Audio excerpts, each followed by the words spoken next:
Guys, ഞാൻ പാരീസിലെത്തിയിട്ട് ഇന്ന് ഒന്നാമത്തെ ദിവസമാണ്. ഓഹോ, ഇതാണ് ഞാൻ പാരീസിൽ നിൽക്കുന്നതിൻ്റെ അക്കോമഡേഷൻ. ഇപ്പോൾ ഇവിടെ ഞാനും ഇപ്പോൾ എൻ്റെ ഒരു ഫ്രണ്ട് മാത്രമേ ഉള്ളൂ. ഇതേ വീട്ടിലെ ആൾക്കാരാണ് നമുക്ക് അക്കോമഡേഷൻ തന്നേക്കണം. റെൻ്റൊക്കെ അത്യാവശ്യം അഫോർഡബിളാണ്, പക്ഷെ വീട് കൊള്ളാം, നല്ല അടിപൊളിയാണ്. ഓ, പിന്നെ നല്ല രസമുണ്ട്.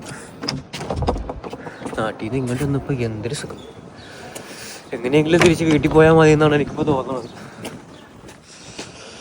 പിന്നെ ഇവിടെ വേറത്തെ കുറേ വണ്ടിയൊക്കെ പാർക്ക് ചെയ്തിട്ടുണ്ട്. ആരുടെയാണെന്ന് എനിക്ക് ആരുടെ ഒരു ഐഡിയ ഇല്ല. ആരുടെയൊക്കെയോ വണ്ടി. ഓ, മഴക്കാറാണോ വെയിൽക്കാറാണോ എന്നൊന്നും മനസ്സിലാവുന്നില്ല. എന്തായാലും നല്ല രസമുണ്ട്. അയ്യോ, എങ്ങനെയെങ്കിലും ഇങ്ങോട്ട് കയറിപ്പോരാൻ വേണ്ടി ഭയങ്കര കഷ്ടപ്പാടായിരുന്നു. ഇവിടെ വന്നു കഴിഞ്ഞപ്പോൾ എങ്ങനെയെങ്കിലും തിരിച്ച് വീട്ടിൽ പോയാൽ മതി എന്നൊരു മൈൻഡിലാണ് ഞാനിപ്പോൾ. പക്ഷേ ഈ കാലമൊക്കെ കഴിയാൻ നമ്മൾ രക്ഷപ്പെടും, സെറ്റായി പറ്റുമെന്നൊക്കെയാണ് ഞാൻ വിചാരിക്കണം. ഇവിടെ എവിടെ നോക്കില്ല നല്ല അടിപൊളി കാറൊക്കെ ഇറങ്ങണം. ഇതൊക്കെ ഓഫാക്കിയിട്ടുണ്ടോ ഓണാക്കിയിട്ടുണ്ടോ എന്നൊന്നും മനസ്സിലാവുന്നില്ല. ഇതാണ് നമ്മുടെ ആഞ്ഞിയുടെ വണ്ടി. എങ്കിലും കൊള്ളാം.